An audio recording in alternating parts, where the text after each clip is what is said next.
গতকালকের আগের দিনও সে তো ঘরে লেফ কম্বলের নিচে ঘুমাইছিল, আজ কবরে আজকের ঘাত তারে লেফ দিয়ে দিবে কি? আজকেও তো ঠান্ডা আছে, হ্যাঁ আজও তো শীত আছে, আজ তাকে কবরে লেপ দিবে কে, কম্বল দিবে কে বাপ?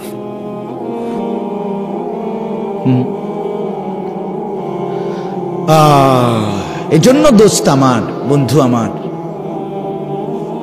যত কিছুই আমরা স্বীকার করি আর না করি, গ্রহণ করি আর বর্জন করি, বুঝতে শিখি অথবা না বুঝি, ফাঁকিবাজি করি আর ছলছাতুরি করি, আমরা শেষ পর্যন্ত মৃত্যুকে আড়াল করা, মৃত্যুকে পাশ কাটিয়ে চলার কি সুযোগ আছে কি বাপ? তো এতটা চূড়ান্ত বাস্তবতা, এই নেতা আমার আমনেরে ভাল লাগে না, ঠিক আছে, আমি আমনেরে ছাড়াও হয়তো জিন্দিগি আরেকজনের দিয়ে চালাই নিতে পারবো, আমার এই মেম্বার বাবুরে আমার বুঝে ধরছে না,